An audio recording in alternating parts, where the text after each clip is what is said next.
امروز میخوام براتون بیف استرگانوف درست کنم. برای درست کردن بیف استرگانوف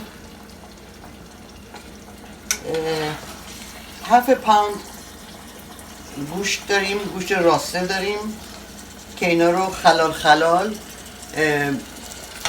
چیز میکنیم، میبریم به این شکل خلال میکنیم گوشت رو و میذاریم کنار. 2 تا پیاز متوسط اینا رو هم قاچ میکنیم، ورقه میکنیم، میریزیم تو قابلمه. یه قاشق مرباخوری روغن میریزم، پیازا رو میریزم توش، گوشتارم همزمان میریزم توش، به هم میزنم و زیرشو خیلی کم میکنم تا این گوشتا با آب پیاز پخته میشه. درشو میبندم، با آب پیاز پخته میشه، آب نمیریزم توش.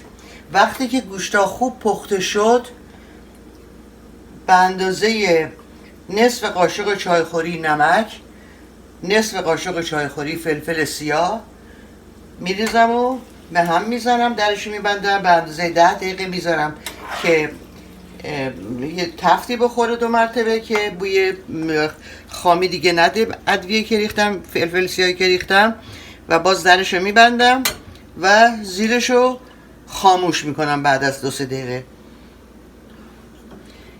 موقعی که خوب حاضر شد، میخوام که سروش بکنیم.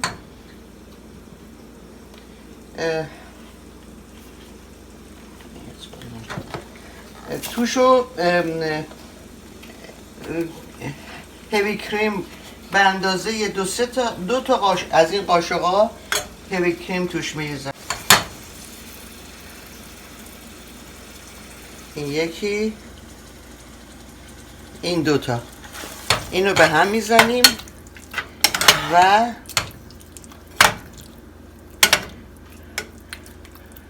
شاید یه نصف دیگه هم بریزم، بد نباشه. 2 تا و نصفی از این قاشقا هیوی کریم توش میریزم و خوب به هم میزنم. دیگه نمیذارم که جوش بخوره یا زیر گازو خاموش میکنم. وقتی زیر گاز خاموش کردم، این بیف استرگانوف ما آماده است برای سرو. اینو تو ظرف خالی میکنم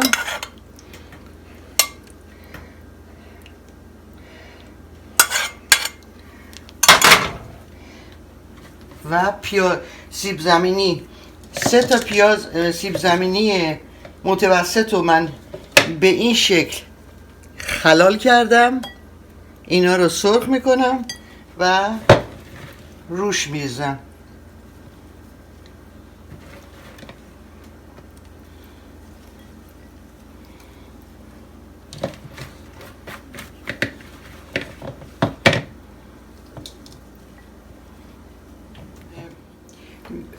من خودم این سیب زمینی ها رو با دست خلال کردم، ولی شما میتونین از این سیب زمینی هایی که برای هست که باش هش براون درست میکنن، میتونین ظرفتون رو روغن کنین و برای که به هم نچسبه اینا رو ریز هم تو یواش یواش کم کم باید بریزین تو روغن.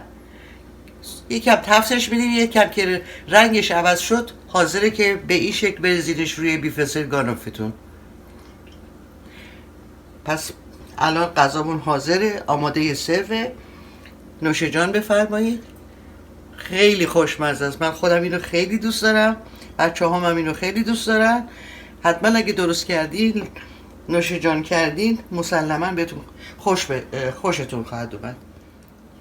به این شکل که داریم سرو میکنیم، روش هم میتونیم یه مقدار خیلی کم با هیوی کریم بزنیم.